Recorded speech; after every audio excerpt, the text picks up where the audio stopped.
Hello, everyone, and welcome to our BI Livecast series. My name is Carrie Keenan, and I'm one of the program directors here at Brand Innovators. I want to welcome you all to the Future of Media Livecast, and today is really special. I'm thrilled to kick us off. We've got a phenomenal agenda and an awesome lineup of marketers for you today. But before we get started, we want to thank all the marketers, the sponsors, and you, the audience, just for helping make this event even possible. Throughout the event today, you'll be able to use our Q&A widget and the chat widget down at the bottom of your screen. And we do encourage you to engage with our speakers and the other attendees using those widgets throughout the program. So without further ado, please join me in welcoming Stephen Murphy, the VP of Media, Marcom, and Medicaid Marketing for CVS Aetna, and his moderator, Lindsay Teague, the VP of Advanced TV Solutions at Cadent.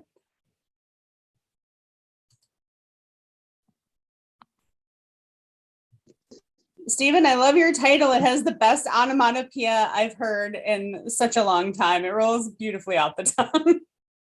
And I just want to apologize to everyone for that photo. I let my daughter manage my social media for a couple of years, and that I thought I had taken that one off. So my apologies. Well, I will let you two take it away from here. Have a great session. Thanks so much, Carrie. Hi, Stephen. How are you, Lindsay? I'm well. So hi, everyone. Thank you so much for joining. We were waiting patiently also in the wings, but excited to get started today. To kick off today's session as we talk about the future of media, and it pertains specifically to Stephen's business across CVS Aetna Health. I'd love for you, Stephen, just to give a quick intro of yourself, your current role within your marketing organization, and then we'll jump right in. Sure. So I am at CVS Health, which owns CVS, Caremark, and Aetna. I'm on the Aetna side of the business. I've got kind of a long history of data and analytic marketing, spending some time at different firms that were very, very heavy and on the data side. I'm excited to come and talk about how we're thinking about sort of where the future is going on the media piece. Hopefully have a good discussion about that. Great. How would you, if you want to share just with the group, describe your overall media mix today? Specifically what channels does your organization lean into?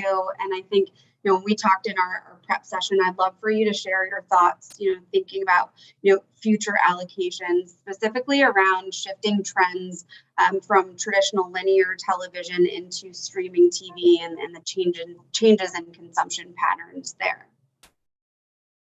Yeah, so we're heavily an acquisition shop. Generally speaking, when you look at budgets, you want to fill out your acquisition piece before you start getting into your brand spend. So we go heavier on the acquisition side, and we compete against folks who are also spending a lot of brand dollars. That puts us in a position of we need to spend our acquisition dollars more intelligently than our competitors. So we are very heavy on the analytics side, very heavy evaluating data, and trying to figure out strong ways for us to get better performance.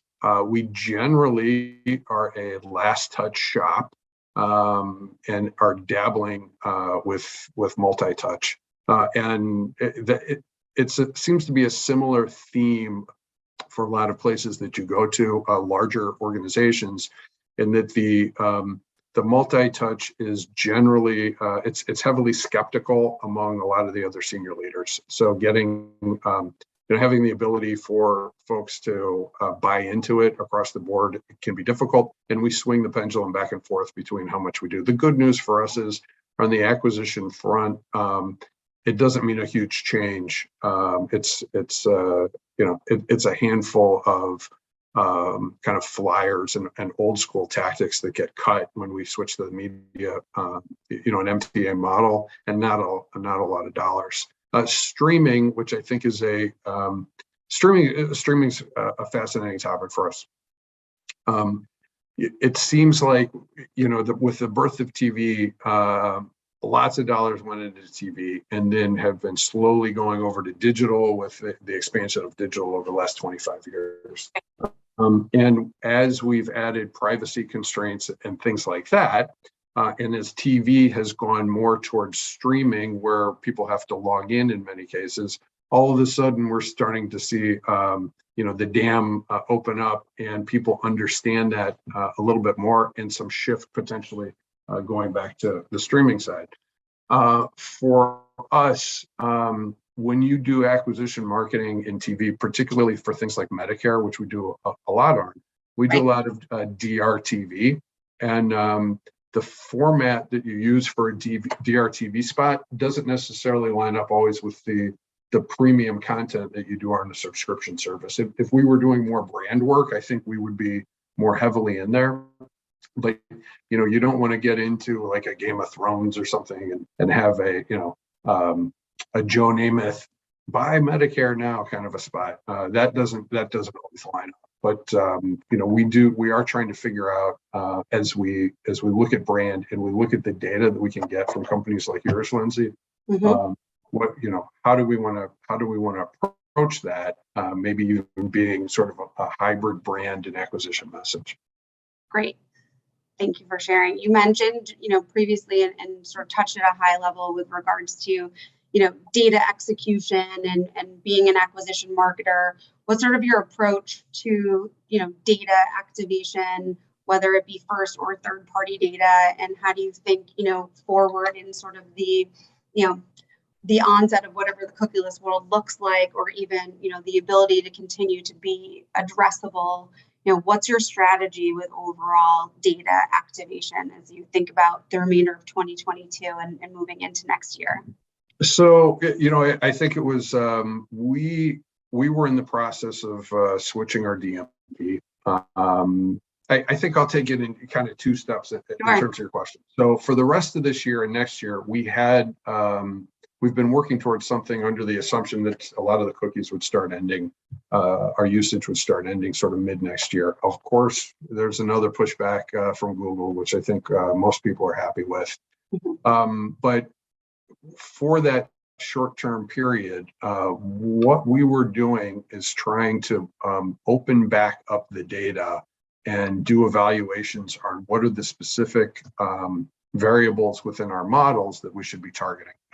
I think that the digital world in the last 20 years has actually took a lot of the thinking out of most marketers' hands, and it's put it in the hands of the folks that were actually building those digital audiences. So a lot of data analysis folks would build the audience, and the marketer is just doing A/B testing between the audiences.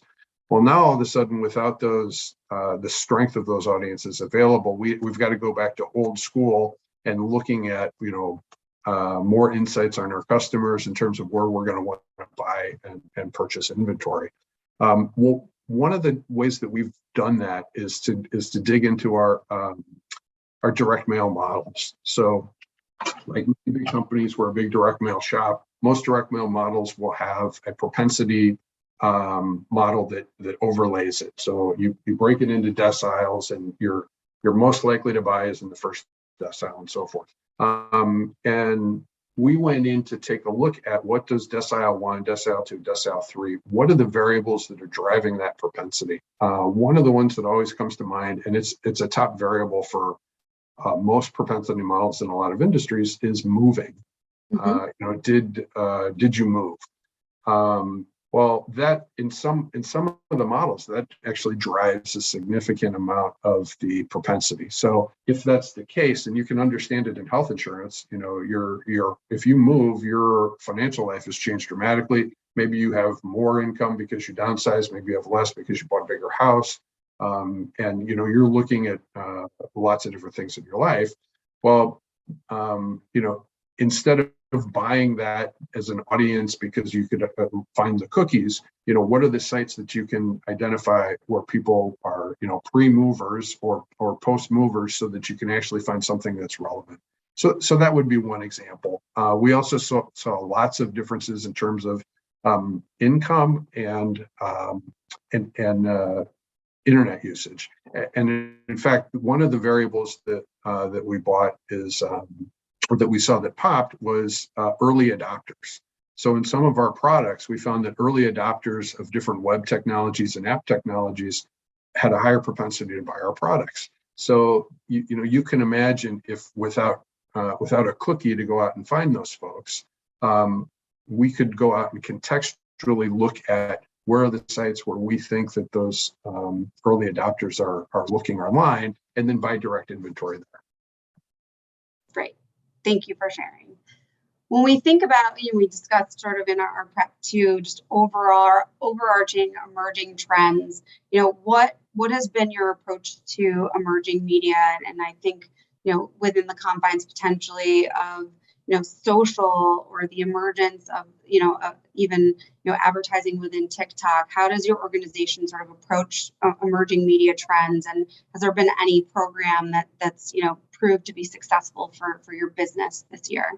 Yeah, there's probably 3 or 4 things that drive our decisions with that.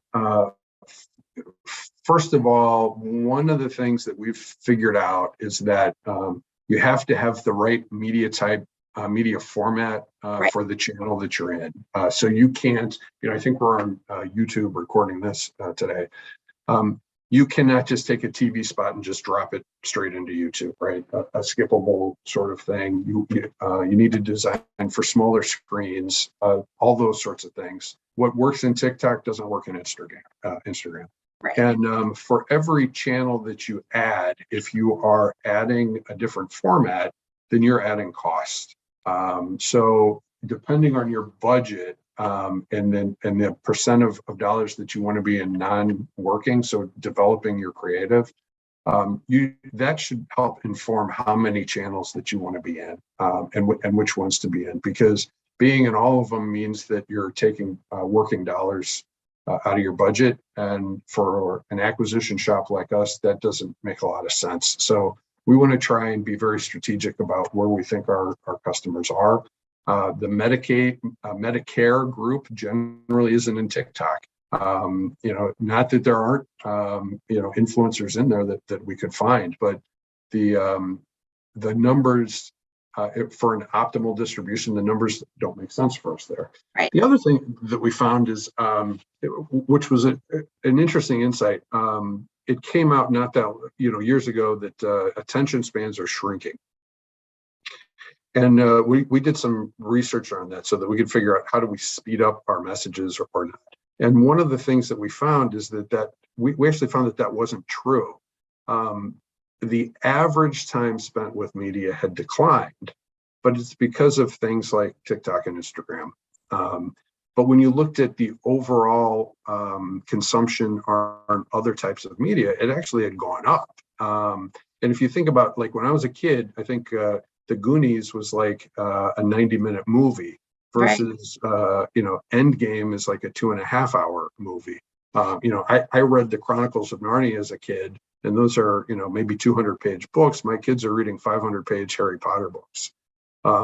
Kids today are more likely to sit down and watch a full trailer, than I was at that age. So we still have an opportunity to, and binging, right? So they'll binge TV for hours and hours. So we have a good opportunity to continue to put, longer messages, and we don't have to always go so fast when we talk to the customers. And what's terrific about that is that not all impressions are worth the same amount. A 5-second impression should be worth less to you than a 30-second. And giving us the opportunity to tell the story over 30 seconds is a lot more meaningful. Agreed. With regard, you touched earlier a little bit about your approach as an organization to measurement, and I'm sure there's probably lots of folks who have joined that may be curious about sort of your overall approach. If you wanted to share in more detail about measurement solutions that you found impactful, and obviously with the disruption certainly in the traditional linear space with different solutions that are coming to the forefront, would love just your POV on advancements in measurement solutions and where you see continued sort of disruption in the overall landscape and specifically for your organization. Yeah, I've been in a number of large brands, and each one has something unique about the measurement that you sit there and you scratch your head on. Why are they doing this? And there's some crazy business rationale that it makes it seem like the way that you want to optimize is preventing you from optimizing properly. And for us, we look at both leads generated as well as sales. And then there's always a battle back and forth in terms of, do you want to optimize to sales or do you want to optimize to leads? And because, in our space, a lot of brokers will actually close sales, there's a benefit to figuring out how you optimize to one versus how you optimize to the other. So when we talk about our media mix modeling and our MTA versus LTA, we've got to, one of the ways that we've tried to combat this is by showing both when we go into a meeting with the senior team. So we say, listen, here's what we would do. Here's what we would recommend. I understand that this, you're looking at a different metric. So instead of picking one or the other, we're going to put them both side by side on the page and show you what the difference is. In general, every once in a while, you'll find like a huge swing. Like we're going to take everything out of direct mail and put it into TV or something like that. But in most cases, what you'll find is that you're going to have more of a modest mix, and you can sort of talk to your partners and figure out is it okay to make those shifts. I would say that I think I said enough. How do you think that then impacts sort of your overall approach to personalization strategy? You discussed certainly with direct mail into linear and obviously down funnel into digital. Are each of those outputs then having, and you mentioned weighting before, are those directly impacting how you approach your overall go to market with regards to personalization strategies? So there's a couple of factors there. If you're just looking at the analytics of personalization, say you're putting somebody's name in a message, analytically speaking, you may say this is working or it's not working. Right. But you need to take a step back and say, did the copy properly suggest how we should use personalization? Because if you're showing it in the creepy way versus in a non-creepy way, that makes a huge difference. From there, you can figure out where does it make sense to do it and where does it not make sense to do it. Sometimes it's very nice to see the background of your city somewhere. Sometimes it makes no difference whatsoever. So your A/B testing, I think, can figure most of that out. But there is also a point of diminishing returns on personalization. If you're not doing segmentation within your organization, then a lot of the personalization doesn't make sense. And if you find that your segmentation is valuable, then you should be building creative around that and finding the right channels for that. And one of the things that where there's a big disconnect in most of the companies I've been in, and a little bit here, the segmentation doesn't always make its way into your media mix buying. So because we run our programmatic optimization, you may be just finding inventory, the cheapest inventory with the highest, click rates or whatever's driving that, but you're not setting it up foundationally. So the tail starts wagging the dog. You're getting, a couple basis points better every session, but are you actually hitting your customers' needs? And from time to time, I think you've got to go back and reground yourself. What are the insights that you're using? Are you testing those insights? Are you testing those messages? I think you'll find that in highly differentiated industries, that exercise pays off for you because that messaging is going to do dramatically better. In industries where it's mostly awareness marketing, and for those who yell the loudest that get the most sales, you're going to want to be optimizing. Great. We discussed, and for those who have joined us, we think about future of media and sort of different relationship dynamics across partnerships. I'd love for you to share with the group your POV. I feel like everyone always wants to weigh in potentially on the great debate of, what is your approach to your agency relationships, and has there been an opportunity or an interest to in-house certain pieces of your overall media activation, and sort of where do you lie within in-house versus agency support as you look to the future and how you run your business? We've insourced digital media at different places I've been, and I don't like it. It may work for others, but what I've found is that from time to time, your agency might make a mistake, but generally, because it's not your core competency, you'll make a couple of mistakes a year that will sort of be worse than the savings that you actually made. Right? You'll load an audience incorrectly, or you'll have some kind of a constraint or criteria in the way that you've actually assigned the campaign, that for 3 months you'll be like, how come we're not getting any hits? Oh, we added the audience and then subtracted them. We'll go back and fix it. And a couple of things like that a year is actually can be worse than the savings that you get. So generally speaking, we prefer to work with outside agencies in terms of the media buying that we get. Great. With regards to innovation, any insights or partners that you can share that you're looking to sort of activate with as you look into, it's not even the back half anymore, as we're rounding out the end of this year and into 2023? Yeah, I mean, you guys, I think, are terrific. Have a cool offering. So I would, if anybody on the call today, I would encourage you to take a look and see what the offering looks like. But I think that we will continue to see an evolution sort of away from existing programmatic audiences. And I think we're going to see more custom audiences, and in some ways more walled gardens with the big inventory players aren't digital. And what we don't know is how much of those audiences going to cost. So I think that's going to be something that we've got to all figure out. I think in terms of, one of the other big innovations I think we'll see is the growth of a hybrid marketer, someone who's doing data analytics and creative at the same time.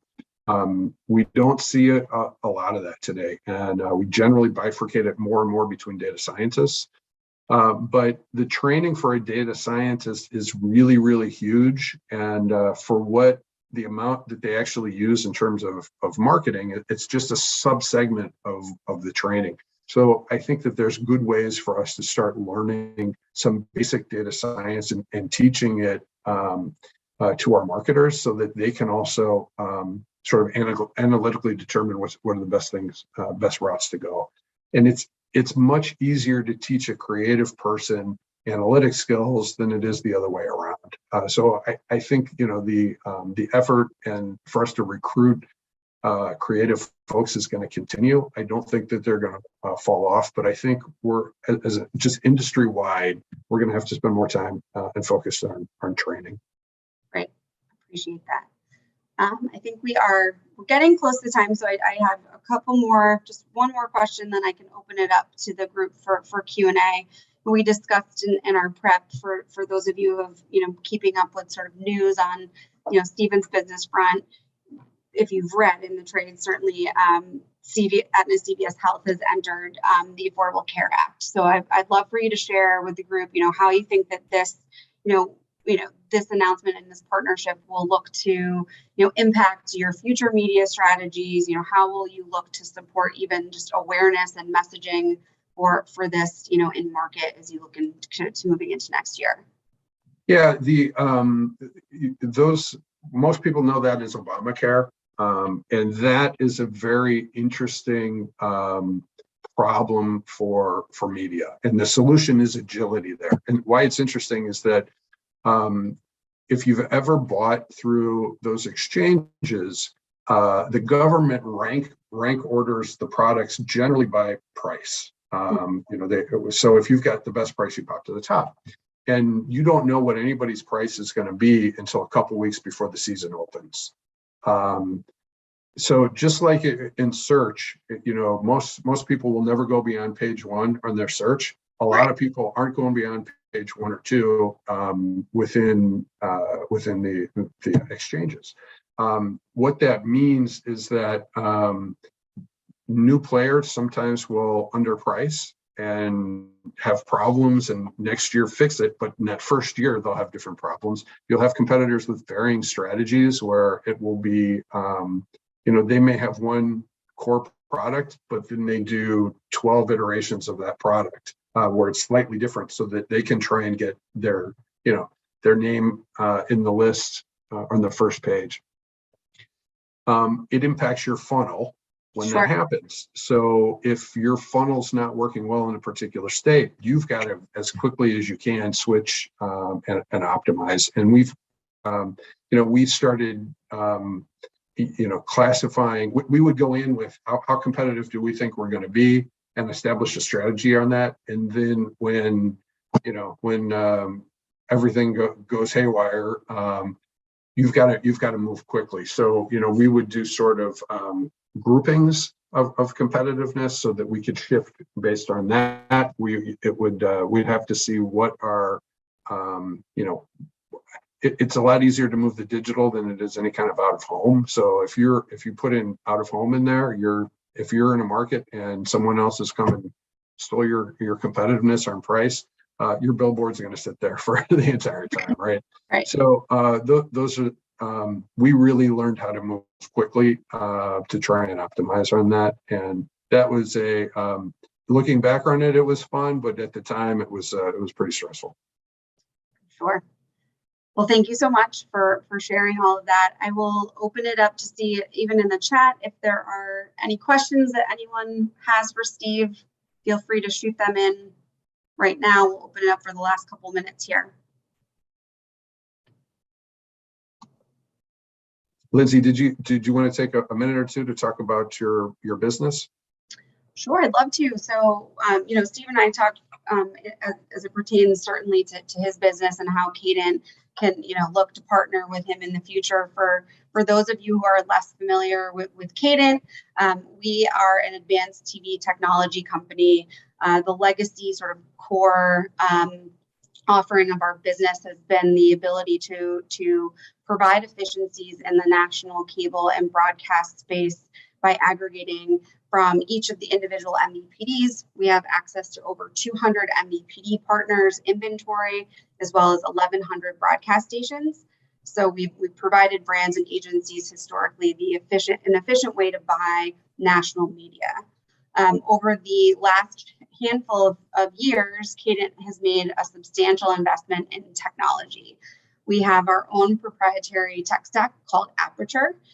Within our Aperture stack, we have a data onboarder. So, we have the ability to identify first-party data sets, pull those directly into our platform. We have a third-party data marketplace that houses over 70,000 third-party segments that are readily available to activate against. We have our own ID graph, which is patented cookieless technology that allows us to resolve identity at the household level.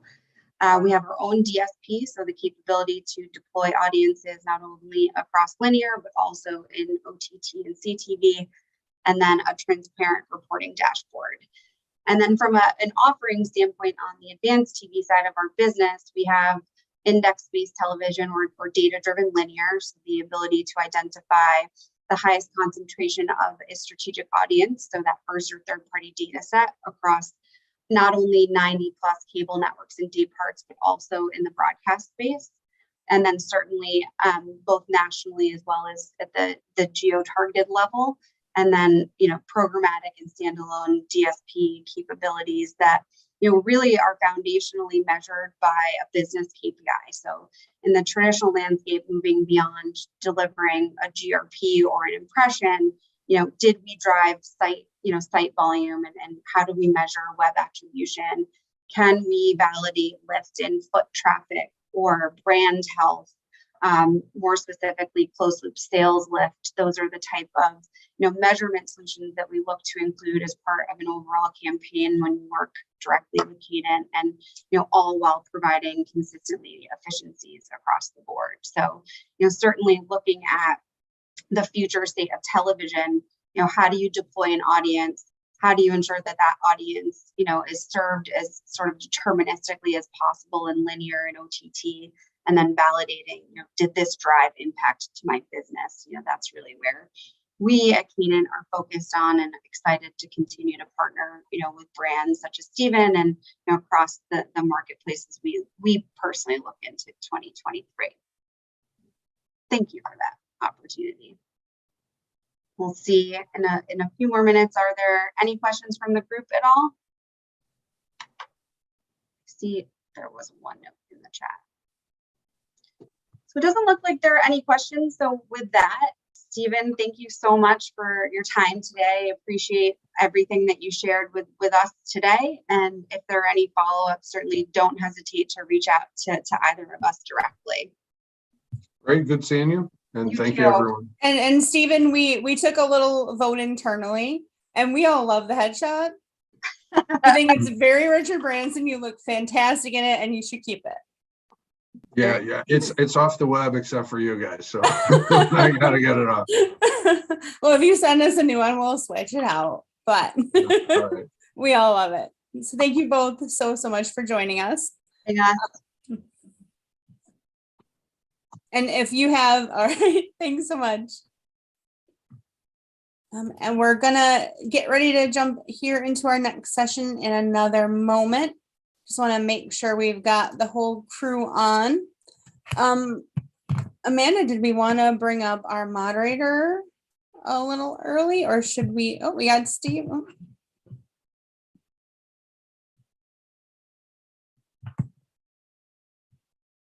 All right, we've got part of a crew here. All right, welcome.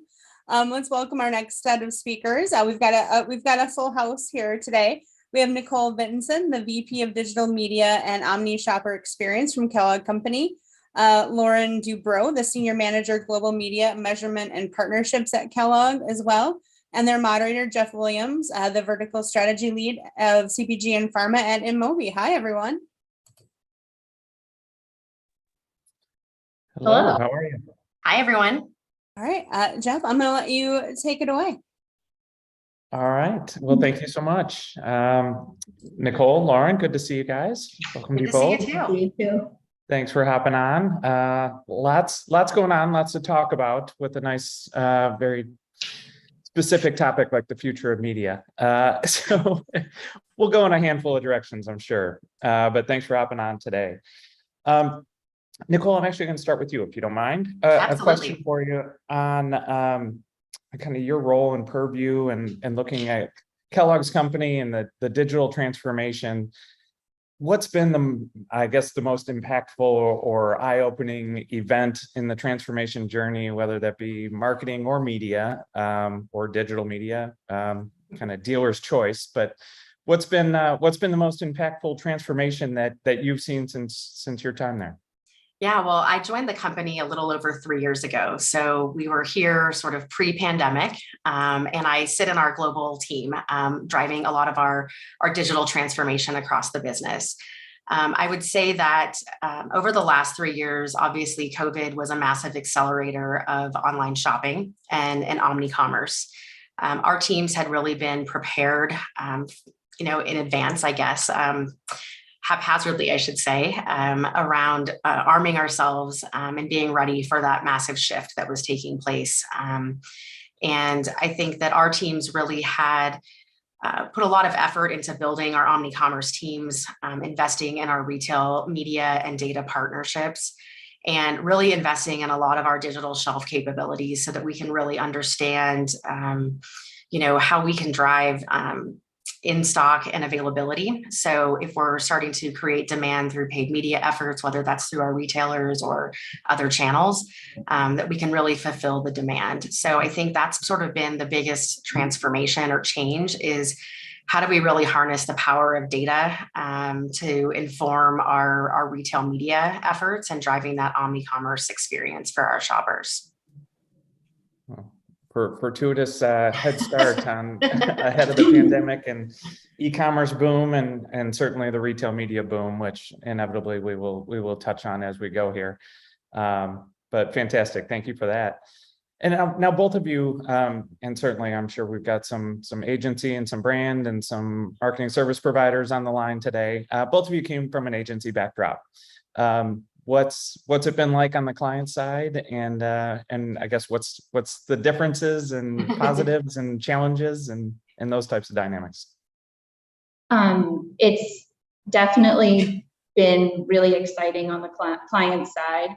A pretty big change. I've been fortunate to be on the agency and the sales side.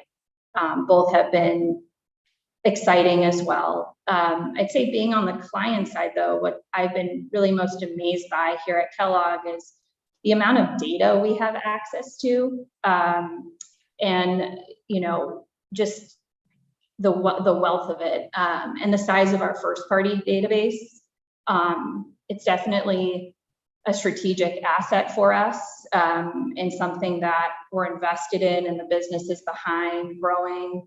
It's a key enabler for us as we think about insights and how we buy and plan media and how we can measure and optimize.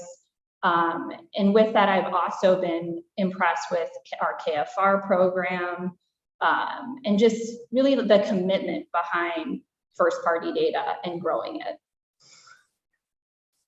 Yeah, Excellent. absolutely. I echo what Lauren said. I think, coming from agency side, it's, you don't get to see all the inner workings of the commercial side of the business. And so I think having more access to data to help drive the decisions and the what and the why behind the strategies, I think is also pretty different from coming from the agency side and not having your hands to keys access to all that information. So I think it's been really great for myself and my team to really dig into all of that, to really uncover insights and figure out how we can truly optimize our ways of working to drive more marketing effectiveness and efficiency. Excellent. And I'll jump in on the data front, because that's certainly KFR has been around quite a while, and Kellogg's has been on the forefront of really first-party data. And as a vertical, CPG has been relying on a lot of others for that deterministic targeting and capabilities. Enter the rise of retail media, right? So as you guys look at first-party data and Kellogg's being first-party data rich, and a strong loyalty program that's well established and been around for years, how is that? Do you start there in your planning and look at what you can action off of the insights and data that you guys have on hand, and or how are you evolving plans based off of your data first? Do you want to take this one, or you want me to take it? Take it, Nicole. So I would say that first-party data is certainly important in our overall data strategy, but it's definitely a combination of first and third-party data, which is how we're going to drive scale of our investments. I think that, obviously having access to first-party data gives us more of a competitive advantage of truly knowing and understanding who our shoppers and consumers are. But certainly we have to also think about the different data partnerships that we're establishing with retailers who own the point of transaction for us. And then how do we start to move ourselves to more addressable audience targeting, right? So I think it's a combination of all of those things together that truly are going to be able to deliver the scale. But then also, how are you starting to marry different data sets together to generate those insights really far up in our strategic planning? And then how does that then manifest itself into how we actually build media audiences and activate? So it's a pretty exciting time. I'm really just happy with the work that the team is leading and how we're continuing to build our capability in this area specifically. And I would just add to Nicole and say, having first-party data for media planning enables us to, take an audience-first approach when we think about and identify really, is it that we need to recruit, reclaim, or retain our consumers and shoppers so that we can, best meet them where they are. and in a meaningful way or most relevant way possible. Okay. And that brings me to another question, not self-serving, although Mobi is mobile, but with 4.5 hours being spent by the average consumer on their device a day, you spoke to Lauren, meeting them where they are. Clearly, they're on the mobile devices. Are you guys planning by channel, or are you just kind of assuming that a lot of it is rolling to mobile because that's where the eyeballs are? How are you guys going about that? Are you looking at mobile as a specific channel, or is it kind of downstream of the planning that you're doing? I would say we try to take an audience first approach and a data-driven approach, and leverage different sets of tools to understand the media consumption behavior and patterns of our target consumers and shoppers, so that we understand what devices to buy, right? And what channels to be on, and what formats will most resonate with them. And that's something that we're very passionate here about at Kellogg's, is truly putting data at the core of everything that we do. Would you add anything, Nicole? No, spot on. I love that. I've always been a big proponent of who over where. If you're reaching the right audience, it doesn't matter where they are. Right. Reach them, engage them, and create an experience. On the front, shifting gears to a little bit of, I don't know if it's the backbone, but you guys have long been a linear TV player, and a big one at that. CTV, OTT, it's been a disruptive time in TV, let alone all the noise from digital and all the other channels. How has the disruption in linear TV changed your approach to, whether it be upfronts or planning, commitments, nimbleness? What would you say on, or what can you say on the TV? Yeah, I would say that it's no surprise to anybody that's buying media today that consumers are shifting to CTV, and that we're starting to see a decline in linear TV. I would say that Kellogg is certainly, again, sort of taking that data-driven approach to really understanding who our consumers and shoppers are and their media consumption behaviors, and leveraging that insight to help us plan our investments. I would say that we're definitely investing in CTV today. We're continuing to test and learn and to optimize those investments through new technologies and tools. But certainly, I think that I don't have a crystal ball as to where the upfronts are going, but given that we are seeing such big channel shifting, it's who knows what it's going to look like in a year, 2 years, or 3 years, if the upfronts will still be a thing or not. Again, I have no idea, but we'll continue to sort of shift with the audiences and continue to test and learn our way through that to drive that effectiveness and efficiency and make sure that we're driving incremental reach as we add more channels. We definitely still live in a hybrid world today. And we see both channels help us to reach different types of growth audiences. So yeah, absolutely. There's still scale. So and on the test and learn front, so much in the digital space has been top heavy, so to speak. Amazon, Google, Facebook, the big three representing so much of our ecosystem. As you look at balancing keeping those important players, and then testing and learning with additional players, how do you guys think about that and kind of gauge opportunities across Kellogg's? Do you do brand by brand? What's your approach? Yeah, I can't go into all the details of how we actually plan across our brands and categories, but what I can say is that, yeah, I mean, the top players, Facebook, Google, Amazon even, are all kind of players in our overall channel mix. I would say, though, that as we continue to see the rise of retail media, that always is going to play a part of our investment and channel choices, especially as we partner with our retailers not only as a seller of goods, but also as an entertainment and way to reach consumers and shoppers. So I think that we'll continue to take an audience first approach. But it gets a little bit more complicated, I think, when you think about the different JBPs that you might have in place with different customers for either data or media, because we are selling in those channels as well. But I think we'll continue brand by brand based on the objectives of those brands, and our strategies will sort of dictate for us, where we place those investments across those channels. Anything to add, Lauren? No, I think you're spot on. Also very similar when you think of our retailers. It's similar to if I were an endemic brand in the sports category, right? I have contractual obligations. So you have to just take that into consideration as you plan your budgets. So, yeah, absolutely. That seems to be a consistent challenge across the vertical, is balancing the retail commitments across both media and trade, along with whether it be national programmatic or other reach you have going out to that audience, and trying as best you can to keep swim lanes clean, if that's even possible in today's landscape. Right. It's becoming more and more challenged.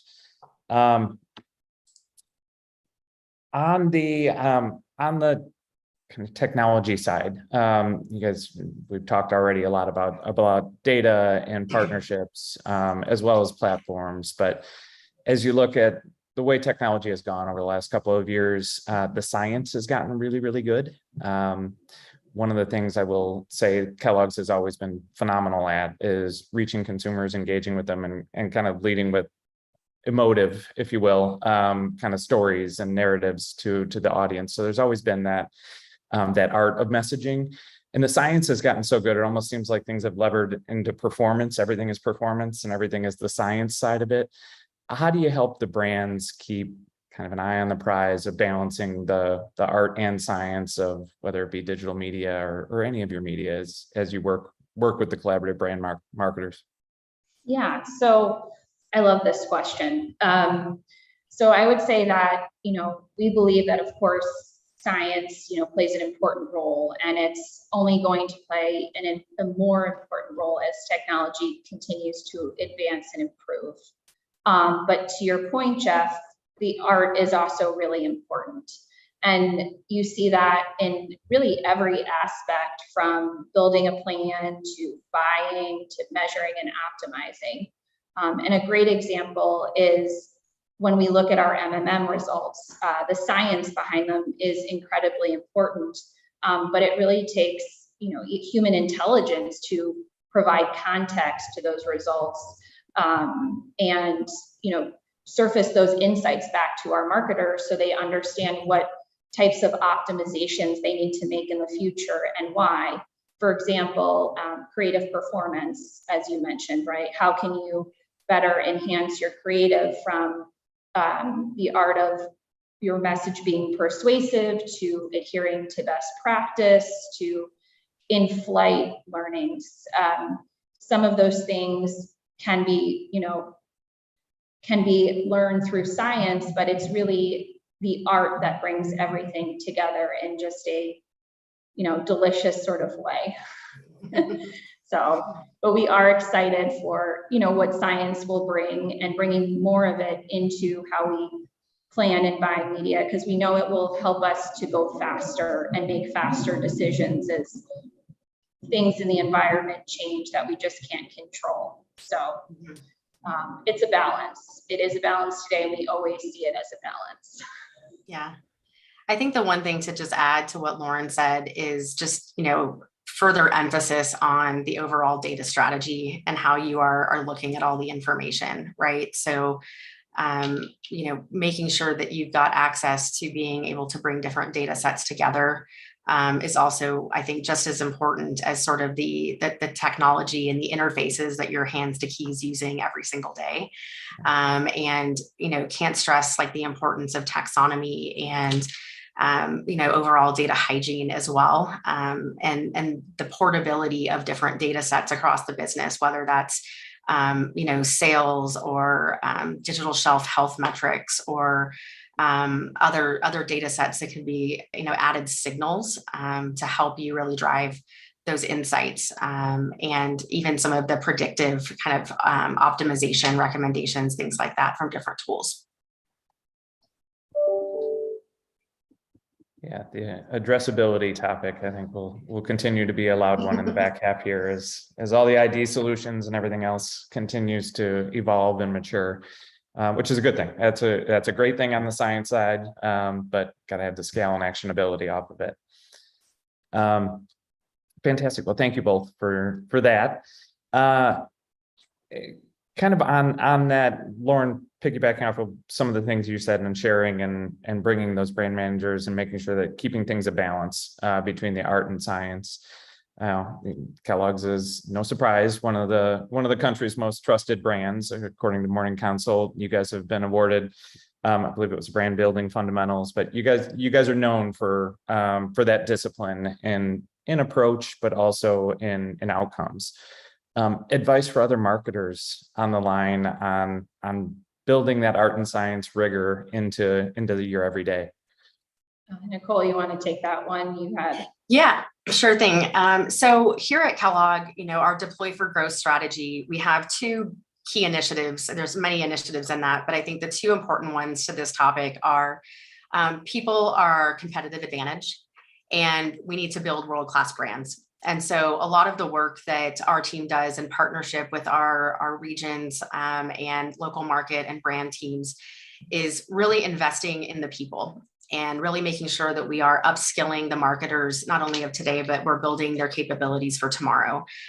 So we've invested a lot in different training programs, whether it's brand building fundamentals that you mentioned, or our Kellogg way of inclusive marketing, or how are we driving media best practices. We're spending a lot of time in taking a lot of the learnings from across the globe and being able to share those learnings so that we can scale them faster across our markets and brands. I think the other piece around kind of building world-class brands is, we've really been partnering with all of our brands at a level to help them better articulate, what their brand purpose is, what is that brand architecture, those specific distinctive brand assets, and then how does that then kind of manifest its way through into our creative execution and how we show up, even on the shelf. So I think that Kellogg, I've been really impressed with just the amount of financial investment, but also people time investment that the company puts behind building and maintaining our people so that they can truly be the most effective marketers possible in our organization. Excellent. As a Michigan boy myself, Midwest pride, fantastic. That's great. And you touched on the global aspect. Just want to bring this up quickly. Obviously, every region acts a little bit different. The consumers are a little bit different. But has it been, I guess, opportunistically, have you been bringing things from the East that potentially in APAC and areas that may be a little bit more mobile centric, or the consumers behave in a different way? Have there been unique opportunities or cool things or that you'd want to highlight or that you can talk about on those fronts that, with you guys having the global lens that you brought over from other markets that was really interesting, or that you've seen in other markets that you're excited to come here in the States? Yeah, I think there's constant sharing back and forth as to what each of the regions are doing. And especially as we think about some of our more global brands like Pringles or Cheez-It or Frosted Flakes, for example, right? So we have a big presence of these iconic brands across the globe. And so there's a lot of co-collaboration that's going on between regions and sharing of those best practices, what's worked with their audiences, what were the assets that they were creating, can those assets be repurposed in other markets, or if a campaign was super successful, how can we replicate that in another market? So I think there's obviously like productivity efficiencies, but also creative effectiveness efficiencies that we can drive through that.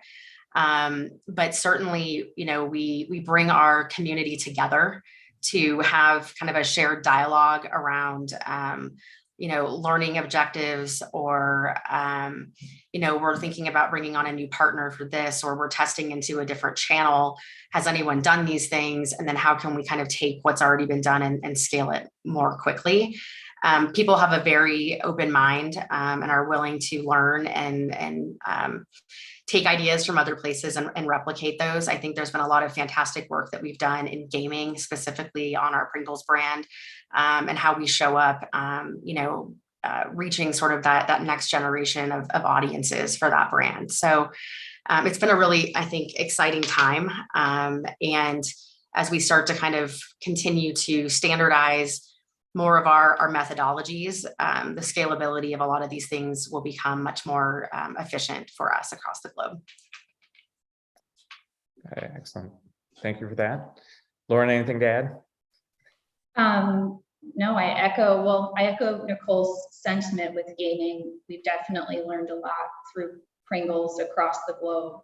And then also in measurement, with testing attention as a new KPI. We have markets testing different vendors, so gathering those learnings, establishing kind of brand safety rules. We've been able to lift and shift those from our peers in the US. With creative, we've seen some really neat artificial intelligence tools pop up in Asia. And we've also, seen some of our peers leverage some different creators networks, which has been interesting to see. So all different examples of learnings and best practices that we share with our partners globally. Excellent. Yeah, the intention metric dynamic is, it's another example of science getting a lot better and helping us. We all know CTR is a bad proxy, right, for sales, but striving to find that next signal that can help us across the industry, and attention, whether it's dwell time or eyeballs. There's a lot of different solutions out there. So glad to hear. And on the sharing side, one other component, RxBar was a recent-ish addition, and they have a pretty good stronghold of D2C versus the portfolio, which has largely been food, drug, mass. Learnings crossing sides both ways. Are you helping them on the distribution and some of those sides of typical retail, and what are they bringing to the party from the D2C side and discipline that potentially can have legs with other brands? Yeah, absolutely. D2C is still not something that is at scale across our business. I think RxBar is really the truly D2C experience. We've had a couple of other incubator brands over the years that we've been working on as well. But I think the great thing with RxBar is that, we can drive closed loop measurement for the most part, because we're owning that point of transaction. So as we, test different media, media placements, different buying methods, things like that across channels, we're able to actually see what is that actual conversion that we're able to drive from those. And out of that can drive a lot of best practice sharing as we think about other brands that are starting to do more performance driven marketing. I think also, with RxBar, we have the ability to better understand sort of journeys and how we can orchestrate kind of content and the delivery of that content across channels. And then I think, as we think about additional first party data acquisition, and that being a key enabler or a key strategy that we have, is, direct to consumer provides another way for us to acquire first party data. And so, as you can imagine, right, there's a lot of opportunity, I think, for brands. I'll use Cheez-It as an example. So we had the 100th anniversary of Cheez-It recently. And one of the things that the brand has done, they've never really done direct to consumer per se off of their website, but we enabled direct to consumer, and we we delivered some limited edition flavors to our loyalists and our community of followers of the brand. And we enabled a direct to consumer experience where they could buy those limited edition flavors, in addition to some glassware that allows you to kind of pair your Cheez-It with wine. And it has a little kind of holding vessel for your Cheez-Its in that glassware. So another just kind of example of a way that a brand can really drive further engagement with their audience, and using D2C in some different ways, while also capturing that first party data that's so important to us. I love that. I love that example. Cheez-Its and wine. Fantastic. And Lauren, you mentioned MMM on a couple occasions as we've gone through topics today. As you've looked at from the measurement lens, also that change of whether it's D2C or e-com and what's happening in brick and mortar, has your MMM held consistent in approach, or have you had to change or evolve working with your partner? I apologize for not knowing this offhand. Are you guys doing your MMM in-house or with a third party? So it's really pending market if it's in-house or with a third party partner. But I would say yes, our MMMs have had to evolve to include the e-commerce channel. I think we're still working on that depending on the market, and establishing the right methodology that we're all comfortable with and we feel is fair, while also trying to figure out how to evolve to an MTA solution that we can all get behind. That for us is a North Star and something we're trying to evolve to. But yes, for sure, our measurement has evolved and will continue to evolve, because it's just such a changing landscape, and also what we can and can't measure is constantly evolving, and hopefully will only evolve more. So it's something we're always working on, and we're in the process of establishing a global measurement framework across all channels that does bring in MMM as well, to truly, get a read on what is and isn't working for a brand. So, that is something we know will evolve too over time. But, within that framework, we for sure have retail measurement across paid media and the digital shelf. So, yes. Anything you would add, Nicole? No, I think that's spot on. I mean, I think that, the holy grail, right, is getting to more real-time measurement solutions. And MMM is great, but it's a look back, and it depends on how long that look back window is for when we get results back as well, depending on if it's an in-house versus, an outsourced model for that. So I think, obviously, I think other brands and advertisers are trying to figure out the same thing right now of how you get to better real-time signals to drive those optimizations and to figure out what's working in more real-time or near real-time. Yeah. And that move from MMM to MTA is something we've been hearing quite a bit about too. And just the overlay, all the emphasis behind audience, you're trying to reach them wherever they are. Inevitably, multiple of your media is touching that same consumer. So how do you get to an attributable state to say, right, this closed the deal, or this influenced, this mix had the optimal outcome? Right. I think it's an and though. I don't think that MMM is going to go away. Yeah. I think that it's definitely an and scenario for us. And, again, it's a constantly evolving space. So we'll continue to sort of keep an eye on it and evolve as the industry does and the data availability. Logical. And so a big question to wrap our future media, and then we'll get to some Q&A. But the broadest one of the day, and probably the most daunting one of the day. You guys know your business inside and out, but what do you think the biggest change in advertising will be over the next 10 years? For me, it's data privacy and regulation, right, and ethics. I think that we're sort of at an escalation point, I would say, of all of these things starting to come together, which is, how do we continue to give consumers the right to own their data, regardless of kind of who has it?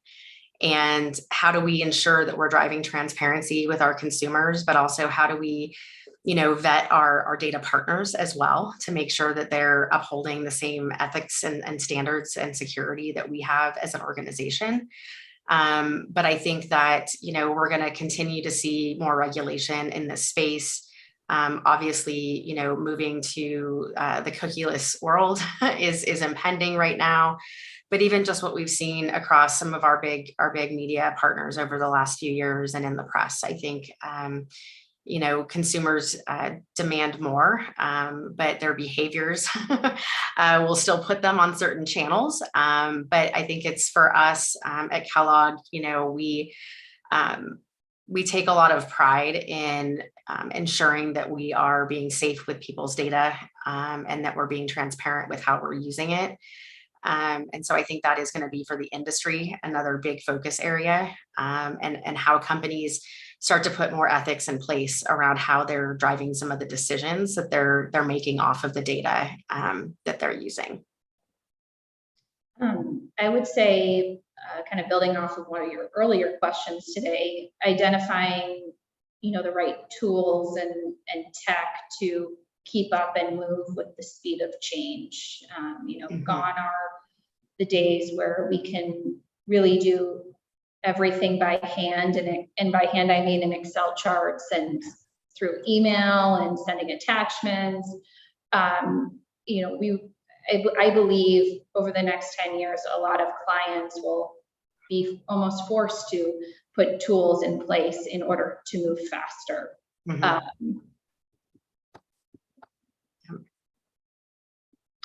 Anything else? Would you agree, Nicole, or add anything? No, absolutely. I mean, it's automation in a lot of this, right? And the AI that we're able to unlock. So it's going to continue to be more investment. And so it's like, how do you offset that investment, and make sure that it's paying out for you so that you're in sort of a self-funding model, because none of this stuff is cheap to do, right?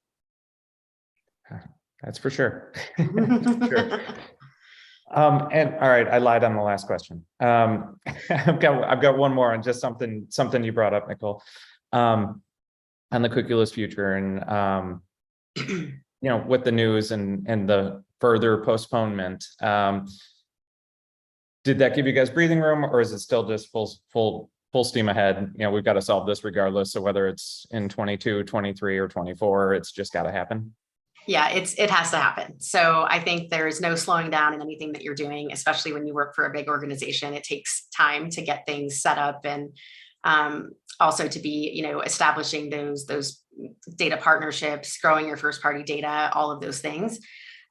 So I think that, it's imminent, it's coming. And so I think, our message internally has just been, we've got to start continuing to move the ball down the field, and be as ready as we can when it actually happens. Excellent. And in the meantime, all right, let me get over to Q&A. Oh, sorry, Lauren, go ahead. No, I was just going to say, in the meantime, there's a lot to gain from having a large pool of first party data. So, it's not just the cookieless world. It's truly having first party data be your competitive advantage. Yeah. Got it. Agreed. Agreed. All right, let me get over to Q&A in the chat here real quick. We've got from Babs. Bear with me, it's kind of a multi-parter, but given that we're talking about the future, what are your thoughts on Web 3.0 and its potential, if any, impact on media and advertising, especially given Facebook is betting the future on the metaverse? Yeah, I mean, I think we've been starting to talk a lot about this internally, and we definitely see on the horizon that this is coming, and we are already doing some things and experimenting in Web 3.0 and the metaverse. Whether we're building games in Roblox, with Fruit Loops, for example, or we're figuring out how we can drive more integration through other partnerships that we might have in the media space, and just continuing to encourage our brands to start to test and learn in Web 3.0 and in the metaverse, and starting to see what can resonate, because we definitely don't want to, in 3 years' time say, oh wait, it's here and we haven't tried anything yet. So I think it's a constant test and learn space for us, and for those brands that have the ability to drive innovation into new channels, this is the right thing for them to start to play around with. Yeah. Lauren, anything to add on that? No, nothing to add. Nicole nailed it. All right, looks like, we have one more come in. Close the Q&A. A question from Brand Lens. How important is authentic UGC content for Kellogg's? Lauren, do you want to answer that one? Sure. I think it's important. We definitely are leveraging influencer content across the globe. We're still learning around it as well. How to measure the impact is hard for us. But we certainly see value in terms of repurposing it for our owned assets, or paid assets. But we also see it driving performance. That's been a key learning we've had in Asia, actually. They manage their own influencer platform. For smaller markets that don't have a lot of money, it's really the key asset they depend on. And we've seen correlations to other brand KPIs that have shown improvements in sales and in penetration, where they can draw a correlation to UGC content. So I would say it's important, and it's only growing for us. It's good to hear and positive. And you guys know I've worked across CPG and pharma brands are still very afraid of UGC, for rightfully so. But especially in CPGs, it's in our environment, it can be a huge asset, and it can be a really powerful tool. Get over that fear of what might happen. Yeah, you think the worst case scenario, and you got a plan for it, but it can be certainly a powerful tool. So good to hear. Carrie, I think we are done with questions. Real quick though, Nicole, Lauren, thank you guys so much. I appreciate you guys taking the time and giving us some insights into Kellogg's and your guys' roles and the transformation that Kellogg's is upon. So thank you both for your time and candor today. Yeah, thank you so much, Jeff. It's great to be here. Thanks so much. And thank you for introducing us all to Cheez-Its and wine. I think that sounds like the perfect lunch for a Tuesday, right? Heck yeah. Absolutely. Thank you. All right. Thanks so much, all. Bye, everyone. Bye. And that is actually the end of our day. I just want to thank everyone for joining us and tuning in. A big shout out to our speakers, our sponsors, and you and our audience. Don't forget to head over to our website to learn about our next big events we have coming up. And there might just be some winners announced to some awards on there pretty soon. So definitely head over there and stay tuned and have a great day.